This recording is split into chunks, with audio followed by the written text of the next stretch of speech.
July 11 ലോക ജനസംഖ്യാ ദിനം. അതുമായി ബന്ധപ്പെട്ട് തയ്യാറാക്കിയ ചോദ്യോത്തരങ്ങളടങ്ങുന്ന പുതിയൊരു വീഡിയോയിലോട്ട് എല്ലാ കൂട്ടുകാർക്കും സ്വാഗതം. ലോക ജനസംഖ്യാ ദിനം എന്ന് മുതലാണ് ആചരിക്കാൻ തുടങ്ങിയത്? 1987. ലോക ജനസംഖ്യ എത്ര കോടി ആയതിൻ്റെ ഓർമ്മയ്ക്കായാണ് ജൂലൈ 11 ലോക ജനസംഖ്യാ ദിനമായി ആചരിക്കുന്നത്? 500 കോടി ആയതിൻ്റെ ഓർമ്മയ്ക്കായാണ് ജൂലൈ 11 ആചരിക്കുന്നത്. ഐക്യരാഷ്ട്ര സംഘടനയുടെ കീഴിലുള്ള ഏത് സംഘടനയുടെ നേതൃത്വത്തിലാണ് ലോക ജനസംഖ്യാ ദിനം ആചരിക്കുന്നത്? ഉത്തരം UNDP, United Nations Development Programme. ലോക ജനസംഖ്യാ ദിനത്തിൻ്റെ ലക്ഷ്യം എന്താണ്? ജനസംഖ്യാ വർധനവ് സൃഷ്ടിക്കുന്ന പ്രശ്നങ്ങളെക്കുറിച്ച് ജനങ്ങളെ ബോധവൽക്കരിക്കുക എന്നതാണ് ലോക ജനസംഖ്യാ ദിനത്തിൻ്റെ ലക്ഷ്യം. ഇന്ത്യയിലെ സെൻസസ് ഏത് പേരിലാണ് അറിയപ്പെടുന്നത്? കാനേഷുമാരി. കാനേഷുമാരി എന്ന പദം ഏത് ഭാഷയുടെ സംഭാവനയാണ്? പേർഷ്യൻ. വീട്ടുനമ്പർ എന്നാണ് ഇതിൻ്റെ അർത്ഥം. ഏതൊക്കെ പദങ്ങൾ കൂടിച്ചേർന്നതാണ് കാനേഷുമാരി എന്ന പദം? ഖാനെ, ഷൊമാരെ എന്നീ 2 പദങ്ങളാണ്. പേർഷ്യൻ ഭാഷയിൽ ഖാനെ എന്നാൽ വീട് എന്നാണ് അർത്ഥം, ഷൊമാരെ എന്നാൽ എണ്ണം എന്നർത്ഥം. പിന്നീട് ഈ 2 പദങ്ങളും യോജിച്ച് കാനേഷുമാരി എന്നായി.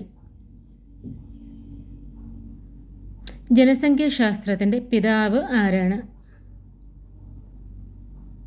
ഉത്തരം ജോൺ ഗ്രാൻഡ്. ജനസംഖ്യയെക്കുറിച്ചുള്ള പഠനം ഏത് പേരിലാണ് അറിയപ്പെടുന്നത്? ഡെമോഗ്രഫി. ഡെമോ എന്നാൽ ജനങ്ങളെന്നും ഗ്രാഫി എന്നാൽ വരയ്ക്കുക എന്നുമാണ് അർത്ഥം. ലോകത്ത് ആദ്യത്തെ സെൻസസ് നടന്നത് എപ്പോഴാണ്? 1790 അമേരിക്കയിലാണ്. ഇന്ത്യയിലെ ആദ്യത്തെ പൂർണ്ണവും ശാസ്ത്രീയവുമായ സെൻസസ് നടന്നത് 1881. തിട്ടപ്പെടുത്തുക എന്നർത്ഥം വരുന്ന ഏത് ലാറ്റിൻ വാക്കിൽ നിന്നാണ് സെൻസസ് എന്ന വാക്കിൻ്റെ പിറവി? സെൻസറെ. ജനങ്ങളുടെ കണക്കെടുപ്പ് നടത്തുന്ന രീതി ആദ്യമായി നടപ്പിലാക്കിയത് എവിടെയാണ്? ബാബിലോണിയ. കൃത്യമായ ഇടവേളകളിൽ ജനസംഖ്യാ കണക്കെടുപ്പ് നടത്താൻ തുടങ്ങിയത് ആരാണ്? റോമാക്കാർ. ഇന്നത്തെ രീതിയിലുള്ള സെൻസസ് ഇന്ത്യയിൽ ആരംഭിച്ചത് ആരുടെ കാലത്താണ്? 1851 റിപ്പൺ പ്രഭുവിൻ്റെ കാലത്ത്.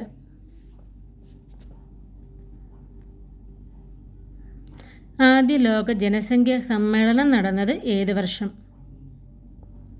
1927. ഇന്ത്യൻ സെൻസസിൻ്റെ പിതാവ് എന്നറിയപ്പെടുന്നത്? റിപ്പൺ പ്രഭു. ഇന്ത്യയിൽ തിരുവിതാംകൂറിൽ ആദ്യത്തെ സെൻസസ് നടന്നത് എന്നാണ്? 1836. സെൻസസ് നടത്തിപ്പ് ചുമതല ആർക്കാണ്? സെൻസസ് കമ്മീഷണർക്ക്. സെൻസസ് കണക്കെടുപ്പ് നടത്തുന്ന ഉദ്യോഗസ്ഥരെ വിളിക്കുന്ന പേര്? എന്യൂമറേറ്റർ. പുതിയ കണക്കനുസരിച്ച് ജനസംഖ്യ ഏറ്റവും കൂടുതലുള്ള രാജ്യം? ഇന്ത്യ. ലോകത്ത് ഏറ്റവും കുറഞ്ഞ ജനസംഖ്യയുള്ള രാജ്യം? വത്തിക്കാൻ. ലോക ജനസംഖ്യാ വർഷമായി UN ആചരിച്ചത് എന്നാണ്? 1974. 100 കോടി ജനസംഖ്യയിലെത്തിയ ആദ്യ ഭൂഖണ്ഡം? ഏഷ്യ. കേരളത്തിൽ ഏറ്റവും ജനസാന്ദ്രതയുള്ള ജില്ല? തിരുവനന്തപുരം. ഇന്ത്യയിൽ അവസാനം നടന്ന ജനസംഖ്യാ കണക്കെടുപ്പ് എപ്പോഴായിരുന്നു? 2011. സ്വതന്ത്ര ഇന്ത്യയിലെ എത്രാമത്തെ സെൻസസ് ആണ് 2011 നടന്നത്? 7ാമത്തെ. ആയുർദൈർഘ്യത്തിൽ മുന്നാക്കം നിൽക്കുന്ന രാജ്യം ഏതാണ്? ജപ്പാൻ. ആയുർദൈർഘ്യത്തിൽ മുൻപന്തിയിൽ നിൽക്കുന്ന ഇന്ത്യൻ സംസ്ഥാനം? കേരളം. ജനസംഖ്യ കൂടിയ കേരളത്തിലെ ജില്ല ഏത്? മലപ്പുറം. ജനസംഖ്യ കുറഞ്ഞ കേരളത്തിലെ ജില്ല ഏതാണ്? വയനാട്. എത്ര വർഷം കൂടുമ്പോഴാണ് ഇന്ത്യയിൽ സെൻസസ് നടക്കുന്നത്? 10 വർഷം കൂടുമ്പോൾ. സ്വതന്ത്ര ഇന്ത്യയിലെ ആദ്യ സെൻസസ് നടന്നത് എന്നാണ്? 1951. ഇന്ത്യൻ ജനസംഖ്യ 100 കോടി തികഞ്ഞത് എന്നാണ്? 2000 മെയ് 11.